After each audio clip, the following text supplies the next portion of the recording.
Soul making.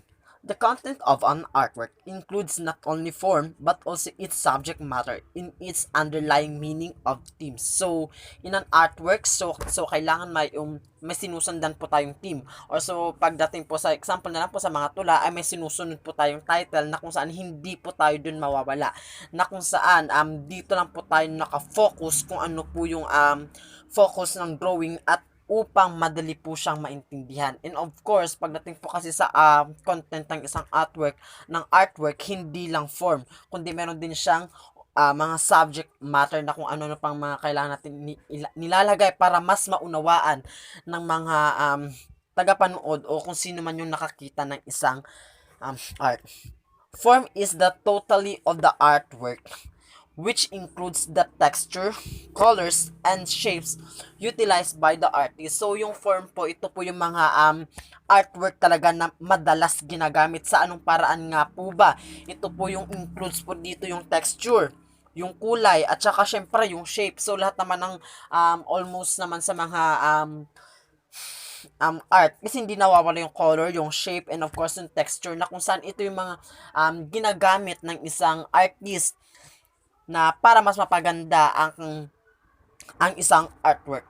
So important to note the audience of the said artwork must have a certain level of awareness to the style, artwork, form, the content of the said. So, ibig sabihin po nun, ito po yung artwork na kailangan natin minsan mag-ingat. Lalo na sa mga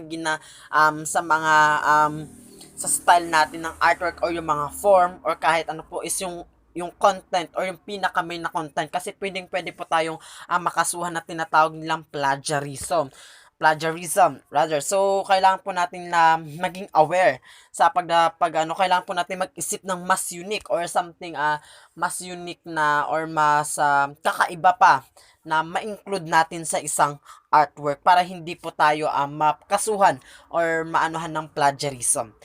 In order to people make sense of the work, it requires understanding the visual element where art was the ground on, especially the principle of design. So kailangan po pagdating po, 'di ba, syempre pag sa audience, so kailangan yung artwork mo may sense din. Ano kasing purpose ng artwork mo kung hindi din lang naiintindihan? Or anong purpose ng artwork mo kung wala man lang siyang ka-sense? So ibig sabihin may mga ibig sabi kahit may mga artwork na minsan akala mo hindi naiintindihan pero may mga deep meaning sila. So useless po yung isang art kung wala po siyang sense. Sabi niya, 'di ba? People sense of the work. So ibig sabihin makakapulot sila doon ng aral, magkakaroon sila ng makakaroon sila ng something idea and through visual elements sa kanilang pamamagitan sa kanilang mga mata na pag nakita nila ay ganito pala yung ibig sabihin ng art na to. Ay napakaganda nito. I love this. Something like that. So, and of course, syempre sa mga design. So, 'di ba sa design doon talaga mas na-attract yung mga tao. Syempre yung attraction ng isang artwork. So, kailangan talaga kaya sabi nga diyan kanina, sa form is andyan talaga yung texture, yung colors, and of course, the shape. So, kailangan yung artwork mo, hindi lang siya maganda, hindi lang siya meaningful. So, kailangan attractive pa siya through sa paglagay mo ng mga design, kung ano-ano mga arte-arte. Pero wag nating pasobrahan yung arte ng design kasi minsan pag na-over design, hindi na din maganda tingnan yung isang artwork.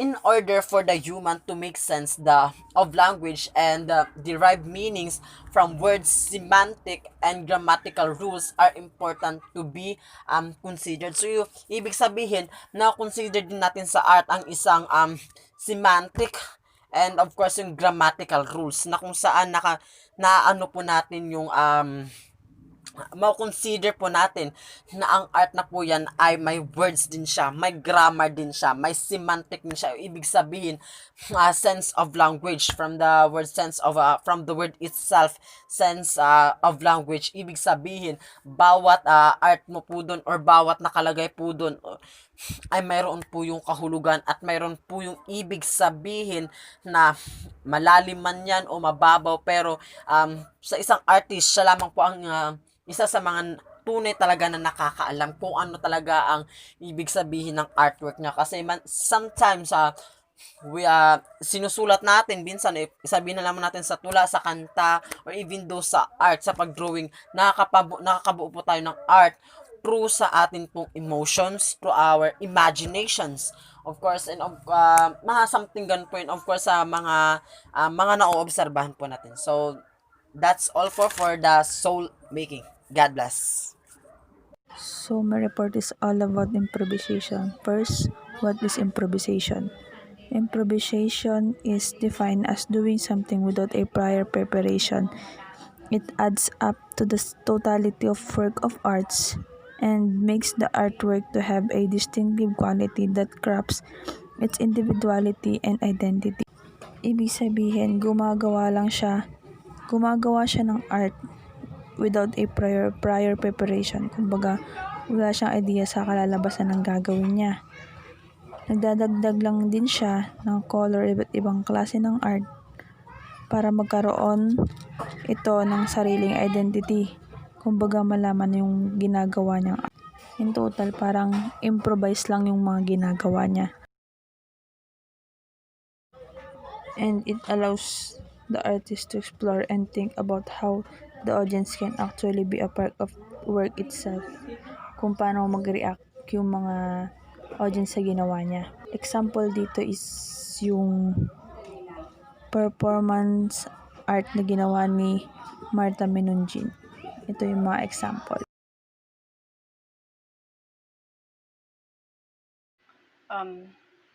So, pag-uusapan naman natin yung appropriation or the appropriation art. So, ano nga ba yung appropriation or appropriation art? It is the use of pre-existing objects or images with little or no transformation applied to them.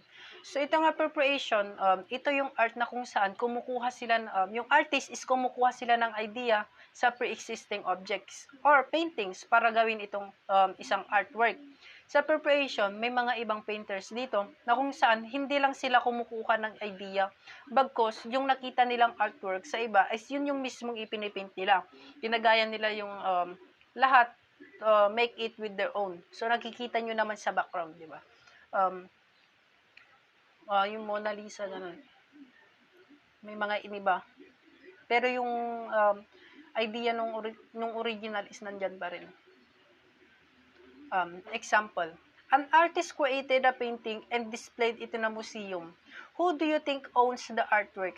The artist or his intended audience? Kahit dati pa daw is nalilito na yung mga tao.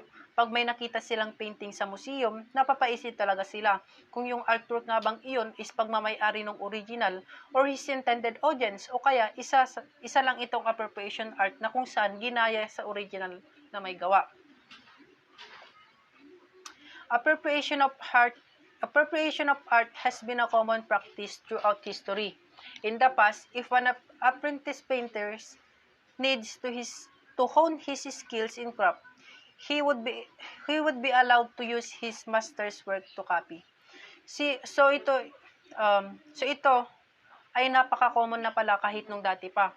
Kung saan yung artist na gumagawa ng appropriation art ay kailangan ng ensayo at mahasa yung skill para sa ganun ay yung skill na meron siya is sapat na makagawa or makakopy ng art ng iba.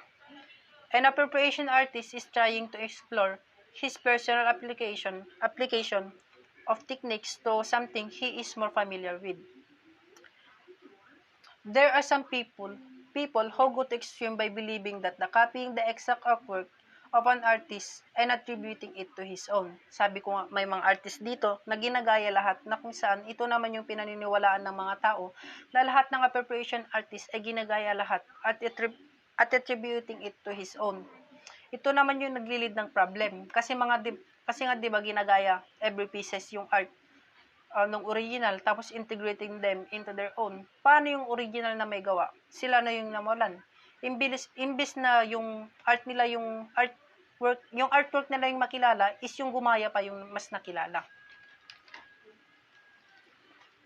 Next is the traditionally, forgery can be classified into two forms. So yung forgery, ito yung act of falsely making or copying others' work. Number 1 is outright copies of existing works and pastiches.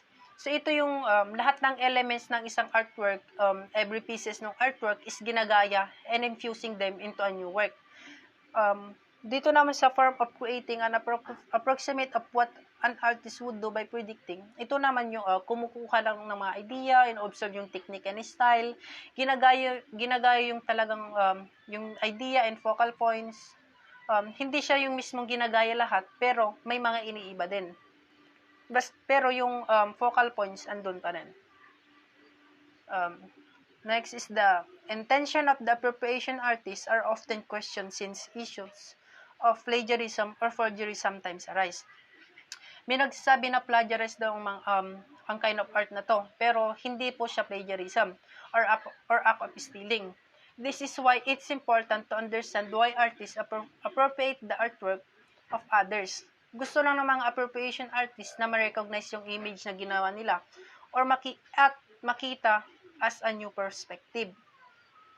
And appropriation would bring about a new context to the original work.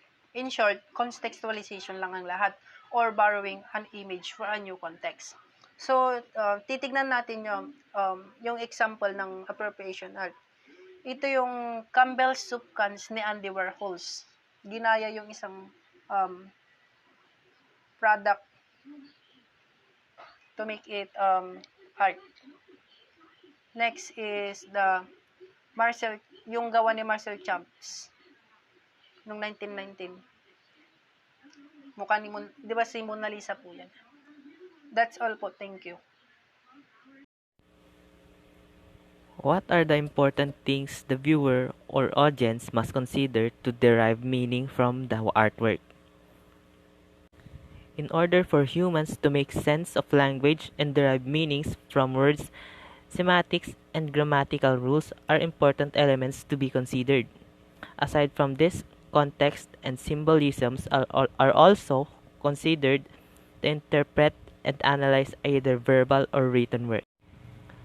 When it comes to art, in order for people to make sense of the work, it would require understanding the visual elements where art was grounded on, especially the principles of designs. It is important to note that the audience of the artwork must have a certain level of awareness to the style, form, and context of the said work. Without such understanding, it would be difficult to appreciate the arts in its. How can improvisation contribute to the distinctive quality of the artwork? For some artists, infusing spontaneously and improvisation makes the artwork to have a distinctive quality that creates its individuality and identity. What is the reason why artists appropriate art? Appropriation artists wants the viewer to recognize the images they copy. They hope that the viewer will bring all of his original associations with the image to the artist's new context, be it painting, a sculpture, a collage, combine, or entire installation. What are the two forms of forgery? First, we have active forgery and passive forgery. The active forgery is the digital forensics field has developed significantly to combat the problem of image forgeries in many domains like legal services, medical images, forensics intelligence, and sports. Passive forgery is also called image forensics. Is the process of authenticating images with no requirements of prior information, just the image itself. Passive techniques are based on the assumption that even through tampering may not leave any visual trace, but they are likely to alter the underlying statistics.